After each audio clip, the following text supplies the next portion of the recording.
Writing Critiques. Hello, my name is Vin, and this is Writing Critiques, where we critique writing from around the internet. You can submit your writing to the email down below, but today we are looking at a piece submitted to Reddit. This one, let's see if I can get the info up here, was submitted by or posted by MaloneyWrites. Reddit user MaloneyWrites, and the name of the entire thing is called Uprising. The genre is fantasy. This is on Fantasy Writers subreddit. Let me increase the font size here so you can maybe get a better look of it. I've also fixed the resolution. Apparently I've been scaling it to half resolution, so I apologize there for the low resolution of my last couple of videos. If I've set my settings freaking right this time, it's fixed. We'll find out after this. Anyway, I've still got my AI assistant rolling. This is my 5th run with her, and I think she's doing pretty well. She's not perfect. It's not the greatest way to read out something, but it saves me so much time and lets me critique, or at least think critically while I read the piece, because I can go back and forth and highlight things and so on. So I hope you forgive the fact that I'm using an AI assistant to read these books or these pieces. With that though, I've got her lined up. So we'll be starting the reading, and you can read along with her, or you can mute her, or whatever you want to do. In 3, 2, 1. Prologue. Little light, let me tell you the story of our people. Long, long ago the goddess Luna was drifting through the cosmos when a bright, shining fire caught her eye. It was the god Solar. Tears of pure sunlight dripped from his eyes, and Luna approached to comfort him. As she wiped the radiant drops from his cheek, the two fell in love. Together, they brought life to our world and created the two peoples, those of the sun, the Solarians, and our tribe, the Lunai. All was good. The ancient peoples lived in harmony, guided by the wisdom of those elected by our divine parents. These chosen leaders were the High Priest of the Sun and the High Priestess of the Moon. These figures were the voice of the gods, and together they led the united tribes to peace and prosperity. It is said that these individuals could even harness divine magics granted to them by the gods. But, as wise and strong as they may have been, they were no warriors. The peace came under threat. A darkness from beyond the sky was sweeping across the land, devouring the creations of Solar and Luna. The High Priest and Priestess came together, and with the grace of the gods they created mystical weapons, holy blades, to fight back against the darkness. These weapons were given to one from the Solarians and one from the Lunai, who would become our champions. With these new chosen warriors, the ancients were able to push back against the darkness. The peace returned. But do not forget, little light, vicious monsters from this blight still roam the land, and they might even be under your bed. The woman let out a humorous roaring as she pretended to gnaw at her grandson. In a fit of giggling, the young boy checked under the stone ledge that held shabby mattress and found no monsters. "There's no monsters here, Grandma. What did I tell you about calling me that? While I may be grand, I'm not that old. Now, where was I? Ah yes, the peace returned, and the champions, knowing their powers were no longer needed, sealed away their gifts. They did so for they feared what the idle hands of man might do with such power in generations to come. On the ground where they sealed away these gifts, our ancestor and the ancestors of the Solarians built the Celestial City, and, eventually, a beautiful, sprawling structure with walls decorated like stars flickering in the night sky, known as the Eclipse Palace. The two peoples once again lived in harmony for many, many years. Everything changed on the night of light. A magnificent radiance shone forth from a largely Solarian district of the city. At first, many thought it could be a sign from the gods. People turned towards the spectacle, but none approached it, enchanted by its blinding beams. The light faded quickly. Everything it had touched was consumed, disappearing completely from the world. 17 Solarian men, women, and children were taken from us that night. The Lunai came forward to grieve with our friends, our neighbors, our brothers and sisters, our loved ones, but we were met with accusing words and pointed fingers. They blamed this tragedy on us. Fighting broke out in the streets. The violence boiled over into civil war, the war of broken stars. Suddenly, neighbors and friends who had known each other their entire lives were enemies. A zealous group emerged from within the Solarians to lead their war efforts, called the Burning Dawn. They fanned the flames of aggression, and one amongst them, Luther Dawnstar, began to turn the tide of the war. On our side, your father had become a great leader of our people. Geralt was a brilliant strategist and unparalleled warrior, but, above all else, he wanted nothing more than to find a peaceful resolution to this conflict. It's almost funny, Geralt and Luther were the best of friends before all this madness began, a true symbol of our people's unity. Your father thought that if he could just talk to Luther that together they could end this, that things could go back to normal. Under the cloak of night, your father crept away from his warband to seek out Luther. What Geralt didn't know was that Luther was the tip of the burning dawn's sinister blade. When dawn broke, your father marched out onto a balcony of the Eclipse Palace alongside Luther. Geralt was in chains. Behind him, a figure shrouded in regal, red robes adorned with a golden sun and solar rays brought out a second prisoner, our High Priestess. Although his face was concealed, those robes belonged to the High Priest of the Sun. Luther cried out with inhuman strength and zeal, calling the attention of all. The fighting halted momentarily as we listened to his words. He decreed that the war was over, that he had captured Geralt Crest, the lunatic responsible for the Night of Light. We were shocked. The Lunai did not believe his words, but our brave hero had been captured nonetheless. Luther raised up a blade of stronger than steel that glistened like the burning sun, with runes inscribed on it in the ancient Solarian tongue. His sword burst into flames. Our hearts dropped. Luther had uncovered one of the ancient powers and had become the Solar Paladin. The flaming metal swung towards Geralt. Before it could take his life, the High Priestess leapt to his aid. Using powers gifted to her from the goddess, she held back the roaring blade. The High Priest did not hesitate. He stabbed her in the back and thrust her off the palace balcony. She fell to the city below, betrayal the final sight of her life. Luther raised his blade again. For a moment, he stayed his hand, exchanging a few with Geralt, known now only to him and the High Priest, before ending your father's life. The young boy began to weep. He fought hard against himself to keep the tears in, wanting to be strong like his father, but he could not. Grace wrapped her arms around her grandson, her little light. Your father was a brave, strong, and kind man who carried the Lunai through some of our darkest moments for as long as he could. The mistake of trusting Luther was his end and the end of the war. After his death, the Lunai lost their morale and we were quickly overpowered by the Solarians and their new paladin. Clad in chains, they sent us here, down below, into these cramped underground settlements that our ancient ancestors used to hide from the great darkness. Here we now live and struggle for our oppressors. It feels like we've been here for an eternity, but the war was only 6 years ago, just a few months before the goddess graced us with your life. We have been slaves ever since. After hearing this story, the young boy, Ethan Crest, would struggle to sleep. He would think about the lot in life he was born into. He would think about the nearly mythic figure of his father, the hero, that he had never met but whose shoes he was thrust before. He would wonder if things would ever be different. The hushed shouts of his mother and grandmother arguing would echo into his room, adding to his inability to sleep. I don't like you telling him so much about the war, he's still so young. Patrice said. Why not? Grace retorted. He has to learn eventually. Better he knows why things are the way they are than invent his own reasons for our servitude. But do you have to tell him like that? He never knew his father and now you're telling of his execution as a bedtime story. Patrice's voice faltered, fighting tears. You're going to turn my boy into a martyr. I can't lose him the same way. Please, don't spark up that same fire in him. Do you forget what they did to our people? What they did to me? He has his father's blood and yours. If he wants to fight, it is his choice. As he tried to shut out his elders and go to sleep, Ethan wrestled with the idea of something he had never tasted himself, freedom. He felt deep inside that something had to change, that someone had to do something, but he feared such greatness lied in people more like the brave Geralt Crest than his own son.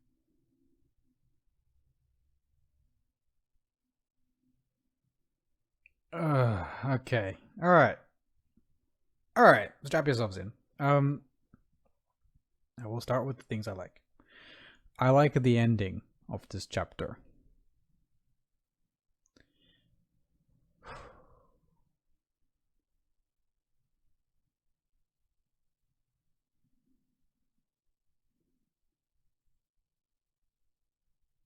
Yeah. Anyway, yeah, so let's, I don't want to be that mean. I don't like being mean. So I like the ending of the chapter. I like, specifically because it gives you some insight into Ethan, It gives you some idea. I really like this sentiment of but he feared such greatness lied in people more like the brave Gerald crest than his own son. That was nicely turned in terms of wordsmithing, and it gives us some idea of who Ethan is. Don't fucking start a book with a freaking story like this. It was dragging a little long. I actually hoped. Okay, so when you ended with "under your bed!" exclamation point, and it turned out it's like a cute little story. A grandma's telling her grandson or whatever. I was somewhat relieved it had ended. And then I highlighted this. For a while, I highlighted every time I was like, "Fuck, it's still going." You're doing what now? You're just going to do a full lore dump, are you? So I did it that time. I was like, oh, okay, maybe it's ended then. Everything changed the night of. I was like, oh no, not more. And then I stopped highlighting it because it's just every paragraph was just, it was just kept going and going. And then you do a scene transition. You start going into like kind of a past, present, or whatever. Perfect past, perfect. I forget the name of it, but when you're doing present tense in the past. Under the cloak of night, your father crept away from his warbands. Like, oh my god! Like now you're going to a whole thing, and then you do the whole. You play out the whole fucking scene. You with him like even like blow by blows of what's happening and who he stabs and throwing this person off a balcony. Like, and this is all in freaking. This is all a story you're telling at the start of your book. No, don't do this. I'm trying to think if it's just me. This is just a personal thing. Like, am I the only one who doesn't like starting with a lore dump? But I don't believe I am. I think most people do not like starting with a lore dump. Why? Because it doesn't actually relate to the main character. It doesn't ground us in what they are like and what their goals are at the start of the story. What you're doing is you're painting the backdrop. Some people will not mind this. Some minority of fantasy readers out there will not mind that you're starting with fucking 3 pages of backstory. People who read David Eddings and didn't think the first bit / the prologue was boring, which at the time included myself, so those people exist, wouldn't mind it. It is a bit generic. It is, the Solarians and Lunarians or whatever. Solarians and Lunai, right? Solarians and Lunai, those, okay, like sun and moon pairings of people is generic. It's been done before many times in many pieces of fiction. It can work if this is pitched at children. And I don't mean that meanly. I mean, yeah, it can work if it's pitched to children. It can work if this is young adult. If you're going for something young adult, and then therefore your readership would most likely not have been inundated with things like this for the last 30 years of their life, then yeah, then it could work just fine. So you don't necessarily have to do a full rewrite. But I will warn you that is generic. But aside from that,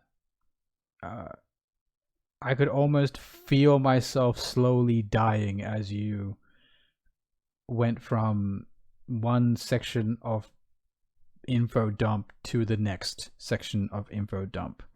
But I guess I've driven in that point. Don't do that. In my personal opinion, I guess. But in most high fantasy / fantasy readers' opinions outside of young adult, would pretty much, after you ended the scene with under your bed, which was cute and therefore maybe says that maybe you could keep about that length of backstory out here, and then ended that cute fun way and transition to the grandmother's relationship with the kid. Outside of that, like, that's the most someone I would have given you. And when you transitioned, the moment you transitioned back into backstory, I was out, hard out. And the only reason I stuck around is because I wanted to give you a shot. And to be fair, I did get to one redeeming part, which is the kid. The kid's internal monologue there, or kind of that window into the kid's internal thought processes, because we don't quite get an actual internal monologue, was cute. Like, I like the idea of a kid who's worried about being afraid. That's cute. And it's tropey, sure, but I like it. It hints at a main character who isn't a Gary Stu, who can fail and is worried about failing. Like, that's all fine, that's cute. And if I was a kid reading this, I would like him. And in fact, I like him now. It's funny because you did that so efficiently with just a one paragraph. That's what it took for me to care. But yes, if you're curious about how to do weaving in backstory with your main plot, I would read some of the modern epic fantasy greats. So Brandon Sanderson is the classic pick, and Jim Butcher's Codex Alara does it quite well as well. There's a couple more, like The Blade itself, which is not quite, it's a bit dark fantasy-ish, so you don't really want to model yourself with that because it seems to be pitched younger. But definitely, like, yeah, if you're talking about just something pitched relatively young, Brandon Sanderson has a couple of works that's fantasy or epic fantasy. The Rhythmatist is straight up YA, and kind of fantasy, and that would be a cool way to look at how he weaves backstory in. He doesn't really. He weaves it in slowly over the entire course of the book. For big hand stuff, like the fact that there's two tribes and they both have paladins and that kind of stuff, he would have mostly introduced in the first chapter. But for example of something like that where he does kind of cram it in all at the front is one of his recent books, which is called Skyward. It's not epic fantasy, it is sci-fi, but you can see how he does a actually kind of almost similar viewpoint into some backstory, and then he follows it up with a flash forward. So maybe it's something that you can model your thing off. It's more of an in the moment telling with some backstory woven in, rather than this, which is just dumping a backstory slash lore dump onto people's laps, which some people enjoy. Like most things, someone out there likes it, but I do not think most people in your audience like it. Moving on. Don't have people randomly crying at the start of your freaking book unless it's really well earned. And because at this point we don't know any of these characters, I do not care enough to care when someone cries, so it just feels melodramatic. And also, yes, you describe someone dying and a kid hearing about his father dying and a wife reliving her husband dying. I know that tears might be a possible reaction here, but think about it this way, right? When you talk to someone who's lost their parents really young, the most frequent response I've heard is that it just becomes a thing. Like, that's just how the world is. It's not something they wake up every morning crying about. It just becomes part of their perception of what's normal, and they get used to it. Also, this kid's oldish, 5, whatever. Those wounds have had time to callous over for his mother too. And in fact, I feel like most people, and this I might be projecting, but this is my personal opinion. When I'm here watching a story about grief, or which has elements of grief, I find the characters that burst into hysterics the most annoying, or the least respectable. I find the characters that approach horrific past experiences with some level of stiff upper lip, the ones I can get behind and feel the most sorry for. Almost, Pursuit of Happiness. Watch that movie. Yeah, he cries and whatever in the middle of that movie, but most of the time he's just dealing with it. This is his life and he has to get it done. And that is amazing to watch. And Will Smith acts fantastically in that movie. And I know movies aren't quite the same as books, but these are both storytelling mediums, and you can draw inspiration from each other. So that's how to approach that.